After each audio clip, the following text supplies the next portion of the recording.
What's going on YouTube? Now, it's not very often that the opportunity to review a supercar arises, but it is even more rare to review one as iconic as the Ford GT.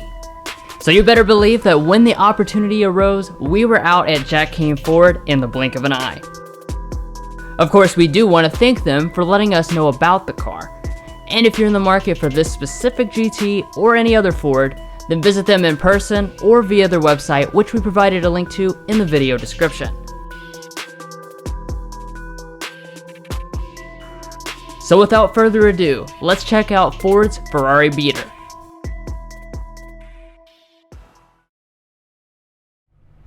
So this is not going to be a very formal review. Instead, we're just going to kind of enjoy this car's presence. Being from 2005, we don't have as much information as usual at our disposal, but you don't need anything other than your eyeballs to tell just how gorgeous this GT is. It honestly doesn't look like it's aged one bit, with a timeless aerodynamic design. Up front, you've got a simple grille recessed underneath the hood, and then on every GT, you get two center stripes which carry through the signature hood vents. The only thing that reminds you this is a 2005 are the halogen lights, but even then, these lights have a cool Easter egg built into them. If you look closely, you'll notice that the shapes make a 100, which is why this GT was built in the first place, to celebrate Ford's 100th anniversary.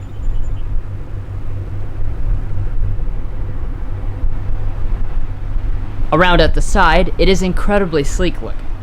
Of course, being mid-engined allows it to have fantastic proportions, and the width is even wider at the back.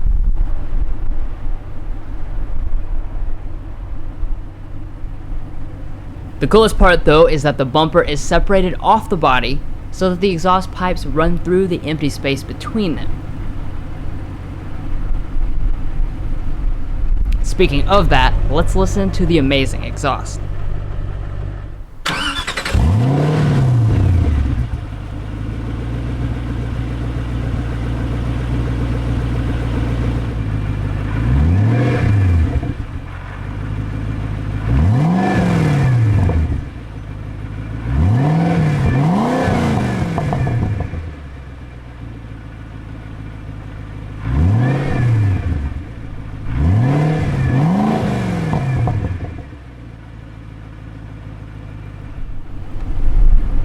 Honestly, with this styling, Ford could just slap some LEDs on this and start selling it again today.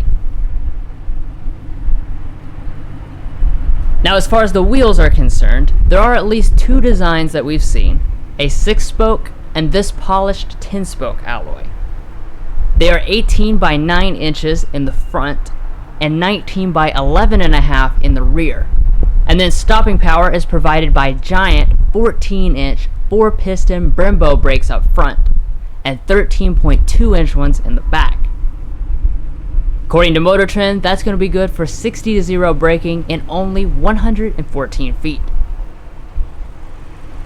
As far as other cool things to mention, the entire rear end lifts up to get to the engine. Now you have to start by releasing the latch mounted to the roof of the car, and then you got to recruit someone to help you, which should be pretty easy considering how cool this car is. Now to open the engine cover, this is really a two-man job since you've got a latch on both sides that have to be pushed in individually and lifted up simultaneously.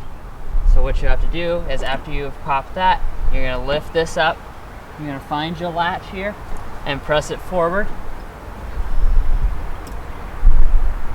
And then you can lift it right up simultaneously.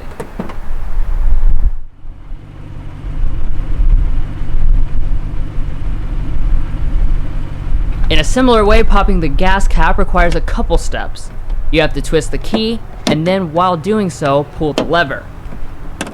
I won't bore you with all the details of the fuel capacity and range, but do listen to the incredibly satisfying sound it makes when you close it. But anyways, that's pretty much it for the beautiful design and cool features on the outside. So now let's check out the equally interesting cabin.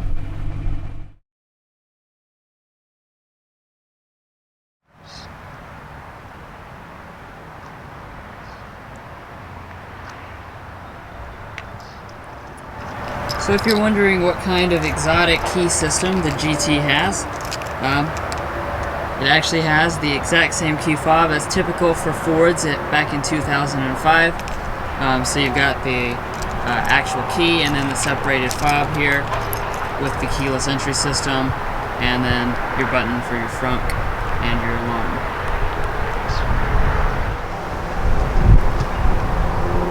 Now as far as the actual door itself, it is considerably more exotic. So you've actually underneath here, you've got an electronic release. And then you've got the really cool doors where the roof opens up to give you a little bit easier access into the cabin. As you'll see in a minute, definitely necessary.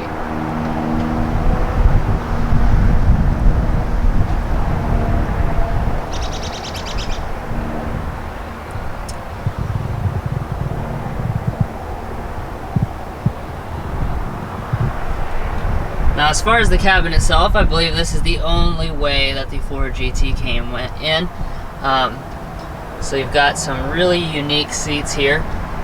These are actually made of carbon fiber, genuine carbon fiber, so very cool. They're really thin and lightweight, and you've even got these little holes drilled into them, you know, to allow it to be lightweight. A little bit of leather over top of them, definitely not super soft, but highly functional.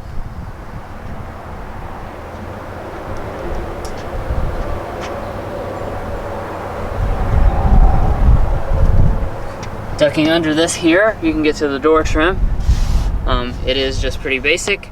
You've got your door release here, and you've got some window switches and your door locks, as well as your power mirror adjusting.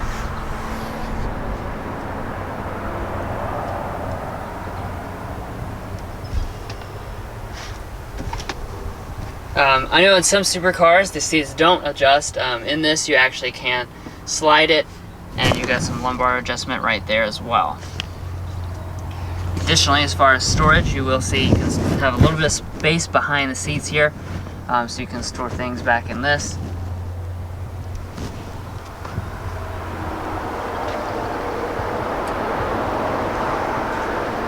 Alright, so getting in here, you set extremely low to the ground. I've never been in a car that sets lower than this. I mean, you are about a couple inches from the ground here. Just reach out and grab this. Sounds amazing when you shut the door.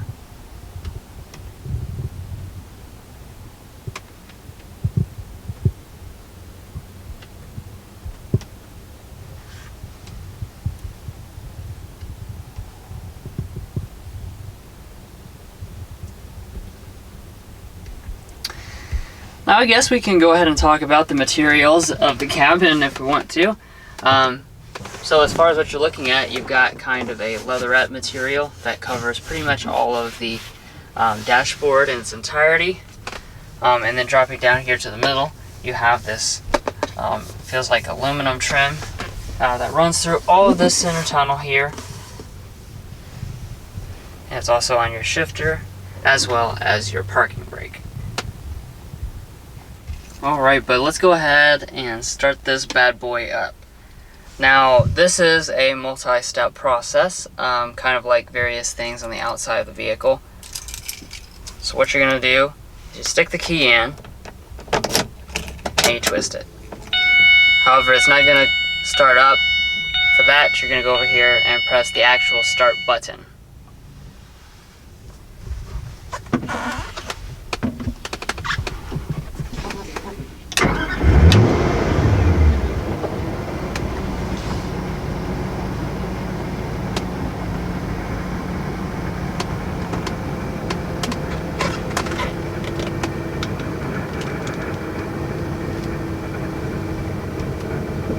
Listen to that engine. Wow.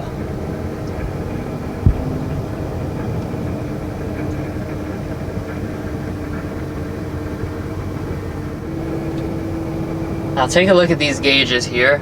These are certainly one of a kind. You've got a ton of them. It goes all the way across the dashboard here. Of course, you've got your most important things. Your tachometer, your oil pressure, and your engine temperature right there in front of you. But you've got some really cool stuff over here. My favorite to look at is our boost, so you can kind of see that.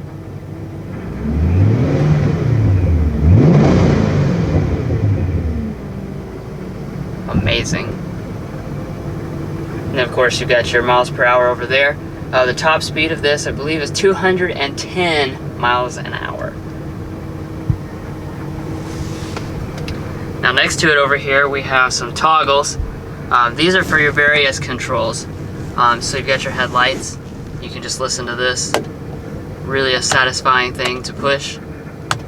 You've also got fog lights. We have our dimmer, rear defrost, and our hazards here.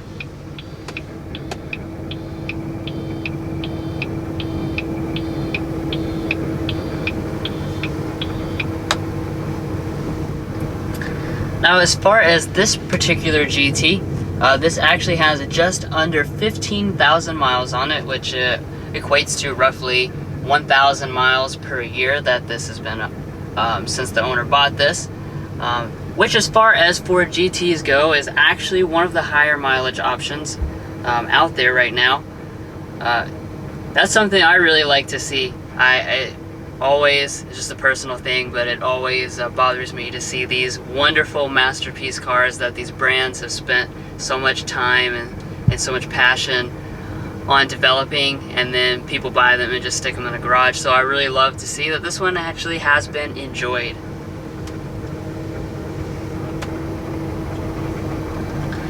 I'll just look around a little bit here. Of course, there's your start button. You also have a 12-volt outlet. Then down below that, we have the Macintosh audio system. You'll probably notice here this absolutely massive subwoofer right here in the middle. This is really crazy looking. It just adds to the absolute insanity of this cabin. So let's see if we can turn it on here and find something.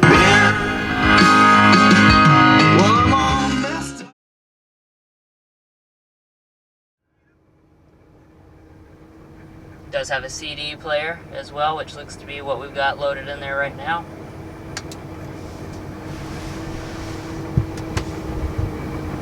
Of course, we do have our 6-speed manual transmission here. Our handbrake, like I already mentioned. And then we've got really unique climate controls located down here.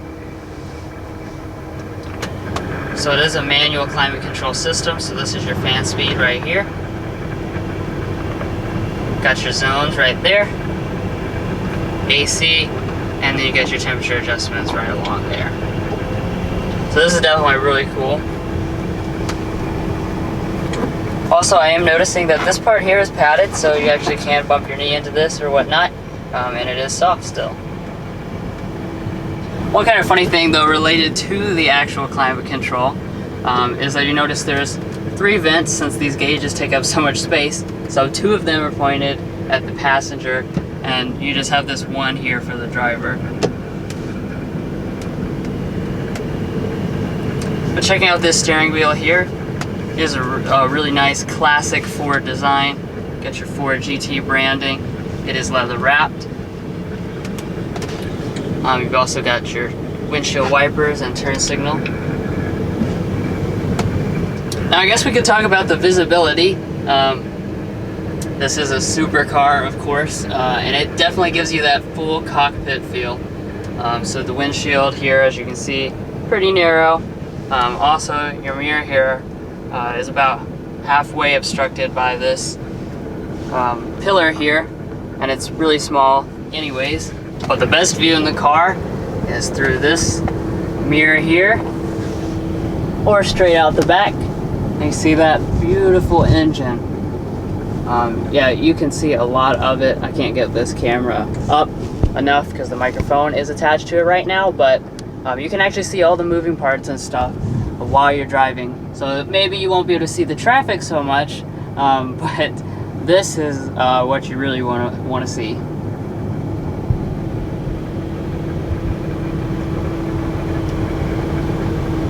As far as these seats actually setting here on them, they're not too bad.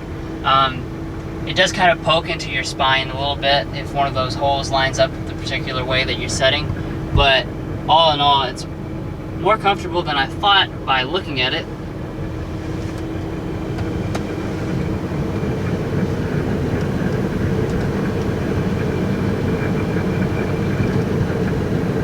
But all in all, what can I really say about this cabin? I mean, it is truly one of a kind. I mean, this is a car that is beautiful inside and out. It's from, of course, 2005, which is quite a long time ago at this point, but it is still absolutely a showstopper. As far as turning off the car, you're just going to twist the key back, and it'll power right off.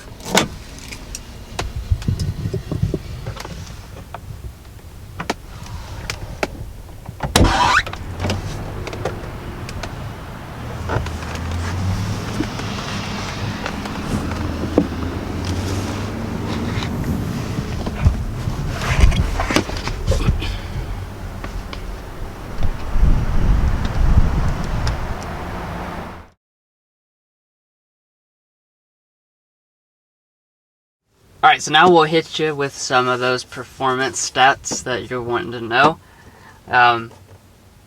So as far as the engine, that beast back there that you can just literally be staring at the whole time that you're driving, is a 5.4 liter supercharged V8. 550 horsepower and 500 pound-feet of torque. Though I've been told it's very common for people to increase the power, it's very easy to do. 0 to 60 is 3.4 seconds, according to Motor Trend, which is very fast by modern standards and pretty much insane in 2005 standards. And then your top speed is 205 miles per hour. Holy crap. Yep. A few more statistics from Motor Trend. 60 to 0 braking, 114 feet, and your quarter mile in 11.5 seconds at 129 miles per hour.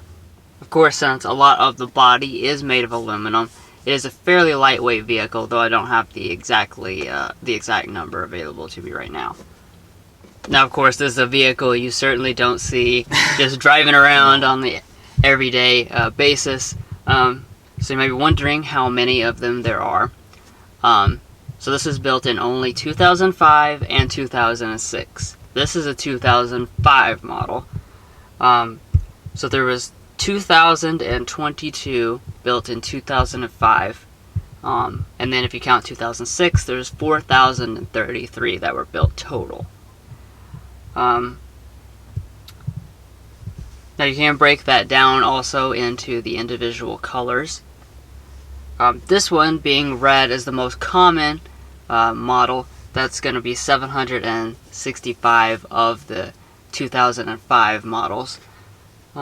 Next is white, then blue, black, silver, yellow, and then there's only one in Sonic Blue, so somebody has that very, very rare vehicle there.